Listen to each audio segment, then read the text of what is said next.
Hey everybody, I'm in downtown Reno, Nevada, and I just want to do a video here kind of for myself.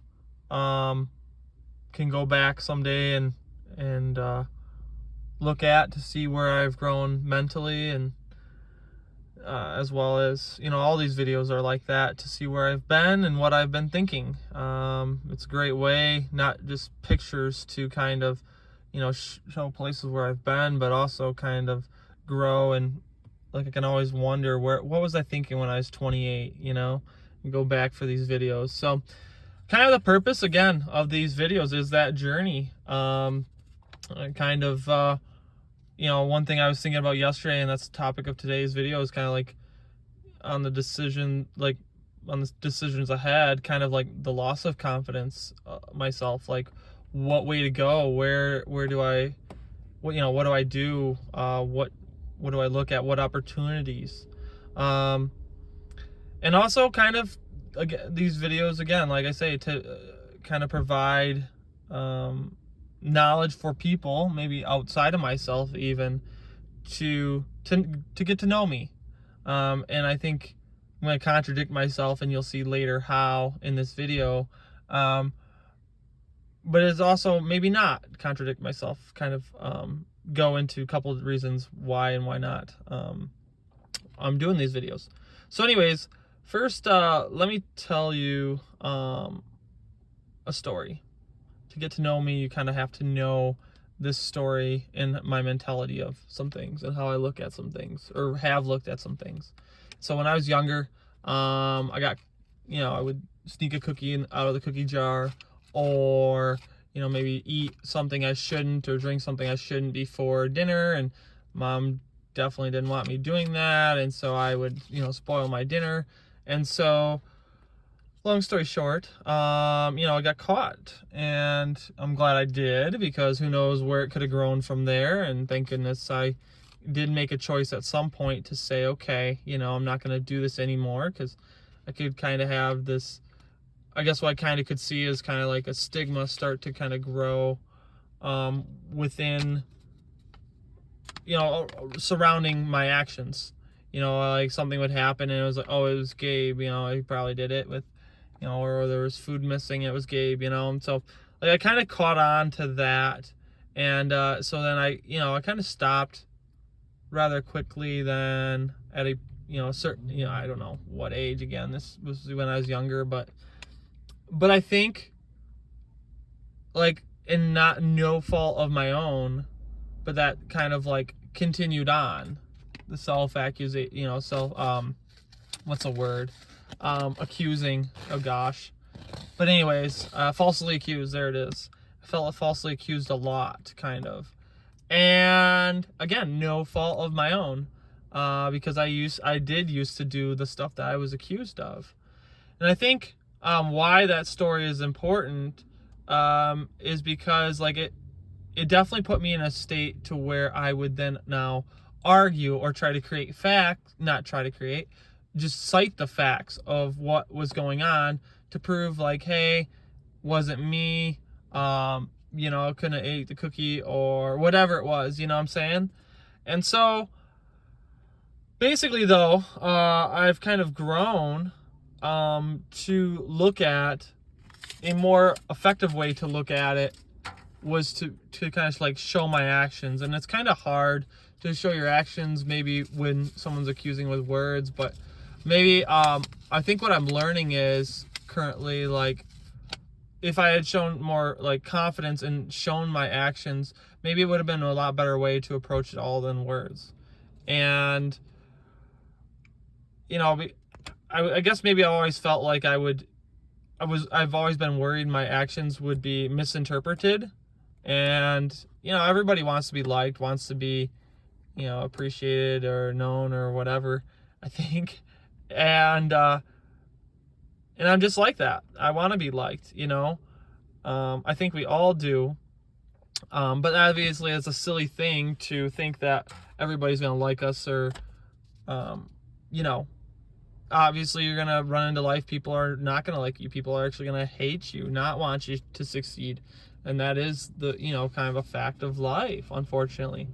So I think that, like, maybe defending the actions is a tough way. Is a tough way with words to do that, and in maybe a way you even give it merit to the accusations. And I'm starting to see that as a possibility as well when you say with words. So I'm gonna give you an example. First of all, Chelsea, my ex-wife, I guess you call her. She is a wonderful person. She's a great person. When I talk to people about her, I do say that. And I love her. I love her to this day so very much. I just wish she knew how much. But we're all imperfect people, and I'm imperfect as well. And definitely, and we all have faults. And I think, when it comes to Chelsea, I'll say it, like, I think maybe she was a little bit immature in some things. I definitely have been immature a lot in our relationship as well, so I don't really have room to talk on anything. But bringing this back to everything, how I can see, I was called abusive by her. I was called manipulative, gaslighting,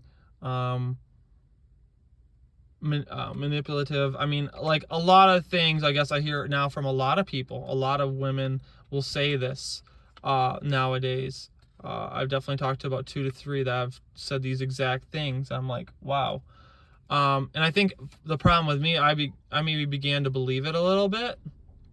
And let me tell you, first of all, like, why you have to be very careful with those words is you have to be very careful when you say those words, I think, because they mean that there's intent behind it. So abusive, from the definition that I've looked up and I've seen, means that I've intentionally meant to cause hurt to Chelsea. And that is not the case. And ever, never, ever, ever, I've never physically abused her, and I never purposely have mentally abused her. What has happened in our relationship, and I'm very sorry for it, but there's been a lot of negligence on my part, neglect, and Chelsea definitely is experienced a lot of mental, I think you would call it mental neglect. I was not there mentally for her. I was not there physically for her very often. I was very selfish. I was blinded by my selfishness, 100% honest with all that. And, obviously, where I am now, obviously that hurts me to see it all now and know that she went through that. And obviously there's nothing I can do right now to cause her any help from any of that, going through any of that stuff. But what it has allowed me to do is learn from all of that. Again, it's not going to take any of her pain away or anything that she's gone through, but I think that I can see that, I was very sorry. I'm very sorry to her, and people around that I have hurt. Honestly, I did not see it. I was just I've really been ambitious and driven, and that definitely came in the way. I was really blinded by that in so many ways. But there is a part of that is healthy, to be driven, to be ambitious, and to be confident. And I think a lot of people can with no carefulness, I don't know the word, but like they can poise people, they can look at people that are those things, that are confident, that are driven, that are ambitious, as abusive manipulators that only look out for themselves or anything like that. And I guess, like, bringing the case with Chelsea and me in, like, I worked a lot, and that got in the way 100% with our relationship.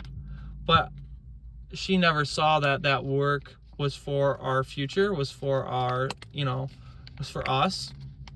And I forgive her because I can see why she didn't see that.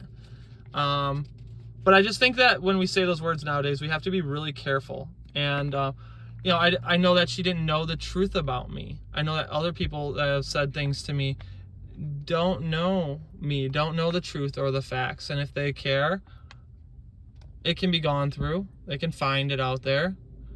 But for me, I think, again, what I've learned in this situation is that, like, I have to be confident in myself. I have to know, like, hey, I never meant to hurt her. And, you know, I think where that comes in with confidence is to say, okay, like, she just doesn't want to see things for kind of what it is right now. And, like, that's okay. But, like, I shouldn't have to now, I don't know. Like, I feel like I want to make it up to her. I want to try to show her that I love her so much and all that. And it's like, you know, that's not healthy, going that route with it.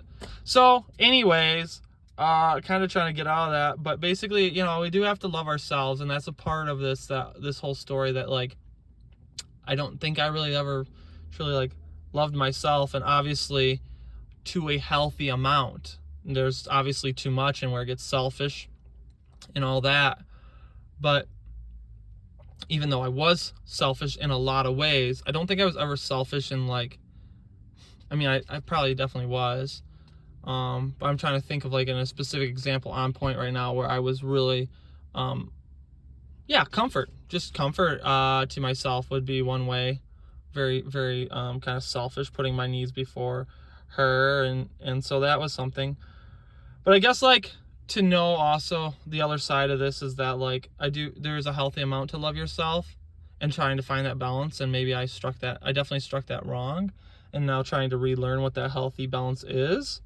And I don't know. I think life is a journey. And I think right now I'm learning that, you know, if she wants to be with me, there is a possibility of that in the future or not. You know, I will find someone in the future that will love me for, like, who I am and truly know me and love me there. And I'll have to be confident in that. And so, like, again, just when I get older and watch these videos, I'll know that, you know, 30 years down the road from now, or 40 years when I'm 48 or 68 or 58, I'll look back and on this time and at this video and say, you know, I found my true love, and, you know, life is very good and you worked hard and you know, you're really caring for people and all that. And I'll be able to look back on this video and know, like, the uncertainty at this time, to just be confident going forward and to know that God has a plan for me and that it's a great plan. And, you know, I'm going to follow his will and find out what that is. But, you know, at this time, it's nerve-wracking to not 100% know, but just have that confidence that, hey, I'm doing the best I can, that I am capable of love, that people do love me. I have to be confident because no one else will be in me. Besides, like I say, I have to have my confidence in God and myself. So anyways, just a video, kind of what I'm going through and all that. And again, there's so much there with it. Try to wrap this up, but just to clarify, like, I might catch backlash on that whole toxic masculinity and the whole abusive and manipulation part, and, like, I'm really open to a constructive discussion there, and that's how I know I'm not as well abusive or manipulative, because I'm very open to that conversation and I want to be growing and learning and how, you know, to do things better and all that. And you know, that was my original, definitely how I approached all this is, hey, you know, I definitely want to see if I am, you know, I even took a test, just for those that are curious, I took a test to see if I was narcissistic. And even my counselor said, you know, I'm not, our counselor, you know, said that I'm not. So, you know, just trying to be real. Even in this video, I think you'll see, like, hopefully my realness for people that want to comment or question. I'm open to that discussion. But anyways, and then let me show you the Truckee River here in Nevada very quickly. It's quite warm, so I'm considering dive in.